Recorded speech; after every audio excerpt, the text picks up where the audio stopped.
오늘 본문 1절에 보면 이 직분을 받아, 여기 이 직분이라는 말씀이 나옵니다. 질문을 하겠습니다. 이 직분이 뭘까요? 힌트는 이 4장 앞에 있는 3장 안에 어떤 한 문장입니다. 한 단어입니다. 직분이잖아요, 직분.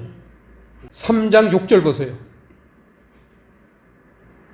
첫 줄에 나오죠? 새 언약의 일꾼.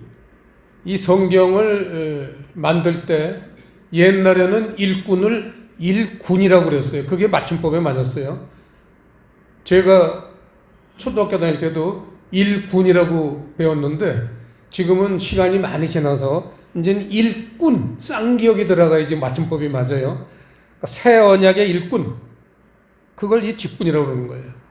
그리고 조그만 거 답이 나왔지만 영의 직분, 그것도 맞는 거죠. 의의 직분, 직분이니까 다 맞는 건데 새 언약의 일꾼이라는 거예요. 새 언약의 일꾼. 자, 그러면 새 언약이라는 게 있으면 또 뭐가 있을까요? 옛 언약도 있습니다. 그러면 새 언약의 일꾼이 있으면 또 뭐가 있을까요? 옛 언약의 일꾼도 있는 거죠. 교회를 다니는 사람을 둘로 분류하려면 이 두 가지예요. 새 언약의 일꾼이냐, 옛 언약의 일꾼이냐. 교회도 마찬가지. 교인들도 그렇죠. 교회도 마찬가지. 새 언약의 일꾼 교회냐, 옛 언약의 일꾼 교회냐. 둘로 갈라지는 거예요. 자, 오늘 새 언약에 대해서 이 4장에서 직분에 대한 설명을 하면서 새 언약을 네 가지 동의어, 우리 초등학생 친구들 동의어가 무슨 말인지 알죠? 아직 안 배웠군요. 같은 의미를 가진 단어, 그걸 동의어라고 그래요. 중학생 이상들은 아마 알 거예요.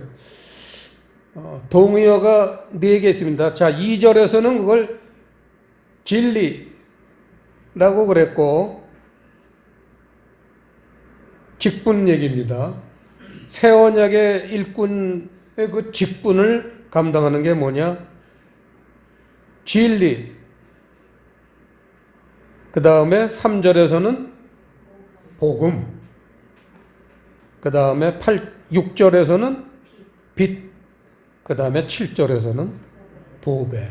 이렇게 4가지 단어로 하나님 말씀 얘기죠. 하나님 말씀을 이렇게 4가지로 동의어로 표현을 했습니다. 그런데 이 직분, 새 언약의 일꾼의 직분이 뭐냐? 그거는 2절에 있죠. 2절 하나 둘 셋 네 번째 줄에 보면 오직 진리를 나타내는 것이다. 이거예요. 오늘 설교의 핵심이죠. 진리를 나타내는 것이다. 자, 새 언약이라는 거는, 새 언약의 일꾼은 진리를 나타내는 것이다. 그거고, 그러면 옛 언약은 우리가 많이 알듯이 율법으로 하나님 말씀을 가르치는 거다. 그게 새 언약과 옛 언약의 차이점입니다. 그런데 우리가 여기서 한 가지 이 새 언약과 옛 언약에 대해서 알고 넘어가야 될 말씀이 있습니다. 뭐냐면 새 언약과 옛 언약은 완전히 다른 걸까요? 1. 같다. 2. 다르다. 3. 잘 모르겠다. 3번이 제일 많죠? 3번? 3번이네. 잘 모르겠다. 새 언약하고 옛 언약하고는 똑같은 거예요. 왜? 누구 입에서 나온 말씀에? 하나님 입에서 나온 말씀에 여기 다를 수가 없어요. 그런데 그게 무슨 의미냐? 우리 어렸을 때 어떤 뜻을 이해하는 거고, 초등학교 들어가서 이해하는 거고, 중고등학교 다닐 때 이해하는 거고, 나중에 어른이 돼서 이해하는 거고는 완전히 다른 뜻이 돼요. 같은 말인데, 그거를 제가 예를 지금 들겠습니다. 아주 중요한 예입니다. 그러니까 고린도후서 3장 6절에 새 언약의 일꾼이라는 그 단어 바로 위에다가 근처에다가 주석을 다세요. 마태복음 5장 43절에서 48절. 이게 예화예요. 새 언약과 옛 언약이 같다는 거. 그리고는 마태복음 5장을 한번 찾아보겠습니다. 43절에서 48절까지 본다고 그랬죠. 43절을 보시면요. 또 내 이웃을 사랑하고 내 원수를 미워하라 하였다는 것을 너희가 들었으나 나는 너에게 이르노니 너희 원수를 사랑하며 너희를 핍박하는 자를 위하여 기도하라. 이게 무슨 말일까요? 이 말씀을 잘 살펴보세요. 43절의 그 말씀은 밑에 관절을 보시면 기억, 레위기, 구약 성경의 말씀을 인용했어요. 구약 성경에서는 내 이웃을 사랑하고 내 원수를 미워하라 그랬다는 거예요. 그런데 44절에서 예수님이 말씀하시기를 나는 너희에게 이르노니 너희 원수를 사랑하라 그랬어요. 그럼 두 말씀이 완전히 반대되잖아요. 이걸 어떻게 이해할 거예요, 여러분? 예수님은 하나님의 아들인데, 그럼 자기 아버지가 하신 말씀하고 반대되는 말 하라 이 땅에 오신 거예요? 우리를 가르치라? 그걸 어떻게 해석했어요? 지금까지 성경을 보면서 어떻게 해석했어요? 여기서 우리가 성경을 볼 때 진리를 나타내라 그랬잖아요. 성경을 볼 때는 속뜻을 나타내야 된다 그거예요. 속뜻을. 그래서 이걸 우리가 풀어볼게요. 이제 43절, 44절을 왜 이렇게 하나는 미워라고 그랬고 하나는 사랑을 했으면 이게 뭐냐? 어떤 가락에 어떤 장단에 춤을 춰야 되느냐? 이걸 우리가 이제 올바로 이해할 줄 알아야 돼요. 자, 원수를 미워하라. 구약 성경에 그렇게 써 있습니다. 실제로. 근데 그거는 뭐예요, 그게? 미워하는 짓을 미워하려는 거예요, 여러분. 나쁜 짓. 우리 어린이들이 나쁜 짓 많이 얘기하죠. 부모님들이 나쁜 짓 그러잖아요. 나쁜 짓. 나쁜 짓을 미워하려는 거예요. 나쁜 짓을 미워하지 사람은 불쌍히 여기고 사랑으로 용서해라. 이렇게 이 원수를 미워하라는 말씀을 이해할 수 있는 거, 이게 진리를 나타내는 거다 그거예요. 실제로 제가 어렸을 때는요, 어른들이 늘 하시던 얘기예요. 그때는 나 이게 성경 말씀인지는 몰랐는데 뭐라 그랬냐면 하는 짓은 미워해도 사람은 미워하지 말아라.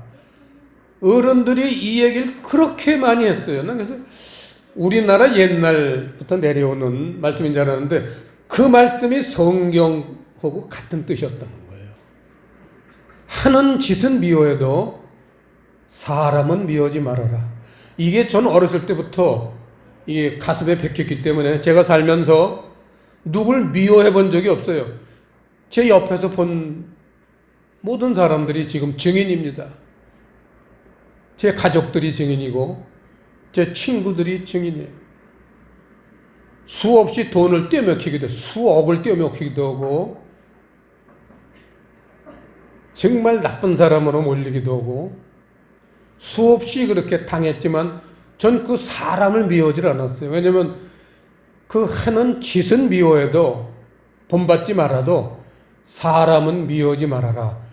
이 어르신들이 가르친 그 교훈이 제 마음에 아주 완전히 이렇게 잘 쌓여 있어가지고 누굴 미워할 줄 몰라요. 바보 같은 거예요. 그러니까 난 좀 내가 좀 바보 같은 면이 있지 않나 이러고 살았는데 성경을 보니까 그게 맞는 거예요. 이 얼마나 제가 자라는 과정에 하나님을 알기도 전에 예수님을 믿기 전에도 저를 가르치셨나 이걸 생각하면요 자다가도 놀라운 일이죠. 자, 오늘은 진리를 나타내는 것 이게 이제 그 새언약의 일꾼의 직분이다 그랬는데 그걸 복음이라고 하고 그 복음이 이렇게 전파되는 것은 빛이 비치는 거고 그게 복음은 로마서 1장 16절 우리 교회 표 내가 복음을 부끄러워하지 아니하노니 이 복음은 모든 믿는 자에게 구원을 주시는 하나님의 능력이 됩니다. 이건 암송해야 돼요. 우리 푸른교회 교인이 이거 모르면 가짜예요. 푸른교회 교인이라는 증명서가 로마서 1장 16절 암송하는 거예요. 구원이라는 건 천국 들어가는 걸 구원이라고 그래요. 그래서 보배라는 거예요. 이 복음이 보배라는 이유가 천국을 들어갈 수 있기 때문에 보배가 되는 거죠. 자, 7절 그 보배를 설명을 했어요. 우리가 이 보배를 질그릇에 가졌으니 하나님 천국 가게 하는 말씀, 진리의 말씀 그거를 보배라고 했는데 그걸 어디다가 하나님은 담아 놓으시느냐? 질그릇에다가 담아 놓으신다. 질그릇이 뭐예요, 여러분? 우리의 마음이죠. 그럼 우리의 마음이 왜 질그릇 같다고 그랬을까요? 깨지기 쉬운 게 질그릇이죠. 깨지기 쉽고 냄새나기 쉬워요. 여러분 질그릇에 뭘 담았다가 그걸 깨끗이 닦지 않으면요 다른 음식을 그 다음에 담지도 못해요. 그리고 그거 닦지 않고 그냥 몇 시간만 놔둬도요 그 그릇이 부패해가지고 썩는 냄새가 나고요 냄새를 맡을 수가 없어요. 그런 깨지기 쉽고 오염되기 쉬운 게 질그릇입니다. 우리 마음이 그래요. 아침에 하나님을 찬양했다가도 금방 돌아서서 남을 미워하고 하나님은 생각도 안 하고 내 마음대로만 살고 질그릇하고 똑같습니다. 그래서 그 말씀을 맞아보면요 7절에 우리가 이 보배를 질그릇에 가졌으니 이는 능력의 힘이 큰 것이 하나님께 있고 우리에게 있지 아니함을 알게 하려 합니다. 우리 자신은 잘난 게 없어요. 그냥 그야말로 하루에도 골백 번씩 생각이 달라집니다. 그런데 하나님 말씀은 변한 적이 한 번도 없는 거예요. 아까 우리가 마태복음 5장 봤지만 몇천 년 전에 구약에 살던 하나님 백성이나 오늘날 신약에 사는 하나님 백성이나 똑같은 말씀을 받는 거예요. 하는 짓은 미워해도 사람은 미워하지 말아라. 그 말씀을 지금도 받고 옛날에도 받은 거예요. 자, 그런데 조금 아까 로마서 1장 16절을 우리가 봤죠.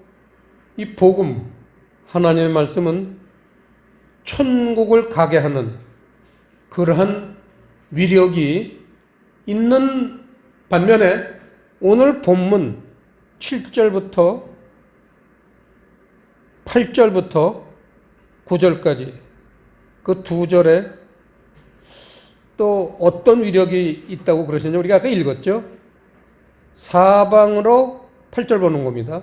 사방으로 우겨썸을 당하여도 쌓이지 아니하며 답답한 일을 당하여도 낙심하지 아니하며 이거는 환경이 우리를 어렵고 힘들게 하고 넘어뜨리려 하더라도 굴복하지 않게 해주신다는 거예요. 환경에 지지 않도록 하나님이 우리를 붙들어 주신다는 거예요. 넘어지지 않게. 그리고는 9절 보시면요. 핍박을 받아도 버림받지 아니하며 거꾸로 뜨림을 당하여도 망하지 아니한다. 보세요. 아무리 사람들한테 핍박을 받아도 버림받지는 않아요. 하나님은 그렇게 핍박을 받는 사람들을 더 불쌍히 여기시고 더 관심을 기울이십니다. 거꾸로 뜨림을 당하여도 아이고 망했구나 하지만 하나님은 절대 그 사람을 망했다고 생각 안 하시는 거예요. 그래서 쫄딱 망한 것 같은 사람들이 얼마 후에 다시 일어나는 걸 우리가 많이 보잖아요. 자, 결론입니다. 10절. 10절은 결론이에요. 그렇게 복음으로 천국도 가게 해주시고 또 여러 가지 어려운 일을 이기게 해주시는 그런 말씀을 주시면서 10절 우리가 항상 예수 죽인 것을 몸에 짊어짐은 예수의 생명도 우리 몸에 나타나게 하려 함이라. 이게 이제 결론이죠. 자, 여기서 예수 죽인 것을 몸에 짊어짐 거기다 밑줄을 치시고요. 예수 죽인 것을 몸에 짊어짐. 다른 말로 표현하면 이게 뭐죠? 그렇죠. 자기 십자가입니다. 자기 십자가.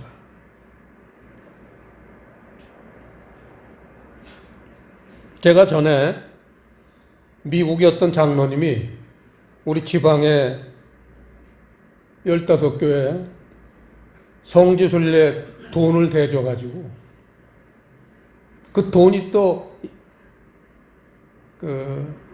배 타는 거였어요. 그걸 크루즈선이라고 해서 13일을 뱃속에서 이렇게 크루즈를 타면서 그리스, 터키, 이스라엘 세 성지를 순례하고 올 때 이제 비행기 타고 오는 건데 그런 성지순례를 갔다 온 적이 있습니다. 그 성지순례 가면 가장 중요한 성지순례가 빌라도 법정, 예수님이 사형 선고를 받으신 빌라도 법정부터 시작해서 아주 꼬불꼬불한 좁은 언덕길이 올라가는 언덕길이에요. 그게 그 양쪽에는 팔레스타인 장사꾼들이 한치도 빈틈없이 양쪽으로 쭉 가게들이 있어요. 그래가지고 뭘 팔아대느라 소리를 지르는데 $1 이러고 우리나라 좀 첨양백화점처럼 뭘 팝니다.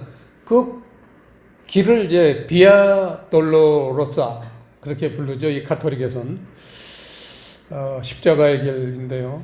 그 길 꼭대기로 올라가면 거기가 바로 골고다 언덕, 예수님이 십자가에 못 박히신 장소입니다.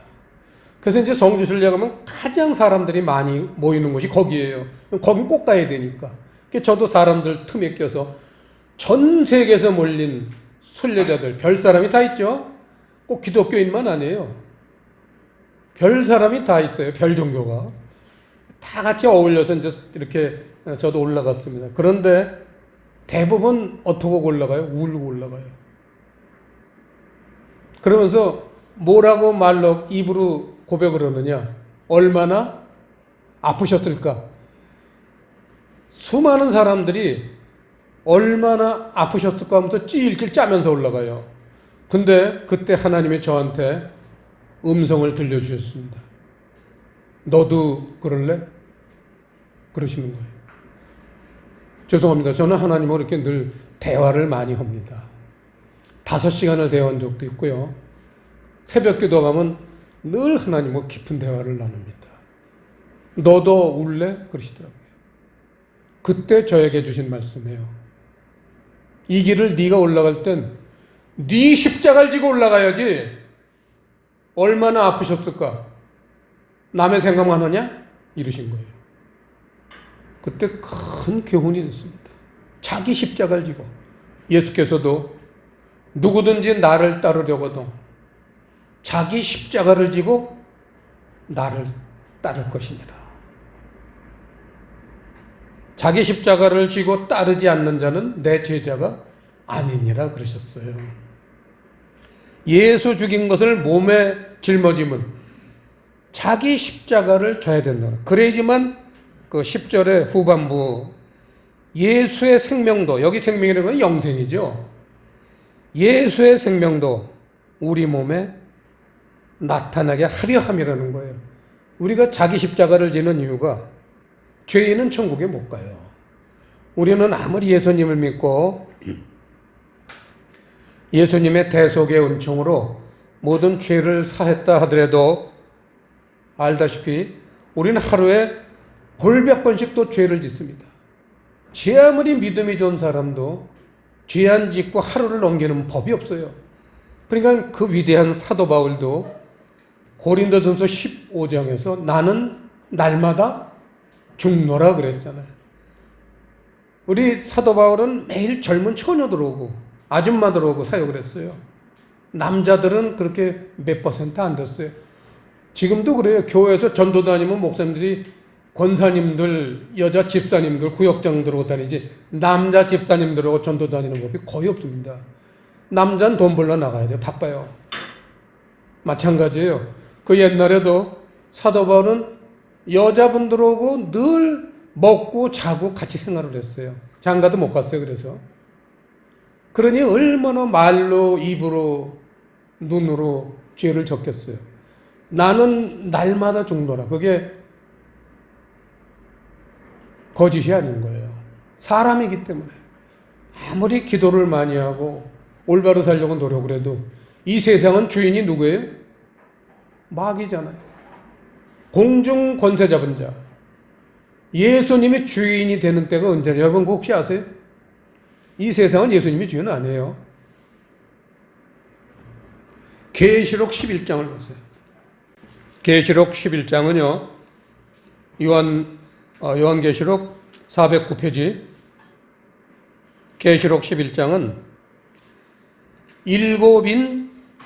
일곱 나팔, 일곱 대접 그렇잖아요. 이제 종말이라는 게 일곱 대접은 심판이기 때문에 잘 믿은 사람들은 해당 안 돼요. 일곱 대접, 엄청난 일곱 심판이 임하기 직전에 믿는 사람들은 다 천국으로 들림받아서 올라갑니다. 소위 휴거죠. 자, 요한계시록 11장 15절 보세요. 11장 15절. 합독하시겠습니다. 일곱째 천사가 나팔을 불매 하늘에 큰 음성들이 나서 가로되 세상 나라가 우리 주와 그 그리스도의 나라가 되어 그가 세세토록 왕노릇 하시리로다 하니 이거예요. 나팔이라는 거는 인과 나팔이 있는데 인은 진리가 온 세계에 전파되는 거예요. 일곱 인 진리가 자꾸 폭넓게 전파돼요. 그러다가 또 못 믿는 또 족들이 있으니까 일곱 나팔 말씀을 좀 더 강하게 선포하는 걸 나팔이라고 그래요. 그 강하게 하는 게 일곱 차례 있어요. 그 일곱 나팔은 진리가 결국은 마지막까지 전파되는 거예요. 땅끝 이스라엘까지 전파가 된다는 거죠. 진리가 전파되지만 이걸 뭐라고 그러느냐? 오늘 말씀의 주제가 진리잖아요. 진리를 나타내는 건데 진리가 완전히 나타났을 때 그때가 세상 나라가 마귀가 공중 권세 잡은 마귀가 지배하던 세상 나라가 우리 주와 그 그리스도의 나라가 된다는 겁니다. 이게 성경에서 우리에게 주시는 말씀이에요. 그러니까 우리는 오늘 말씀의 주제처럼 이 직분, 새 언약의 일꾼, 진리를 나타내는 것. 그래서 어두움에 잠겨있는 사람들에게 빛을 비춰야 되는 이 직분을 더 귀하게 여기고 또 이 직분에 충성하시는 여러분 되시길 주님의 이름으로 축원드립니다. 기도하시겠습니다. 아버지 하나님, 오늘 귀한 말씀을 통해서 우리의 직분이 무엇인지 소상하게 알려주셨사오니 이 직분을 잘 감당할 수 있도록 우리들을 힘을 주시고 능력을 주시고 늘 함께 해주셔서 잘 감당할 수 있도록 축복해 주시옵소서. 감사를 드리오며 예수님 이름으로 기도드리옵나이다.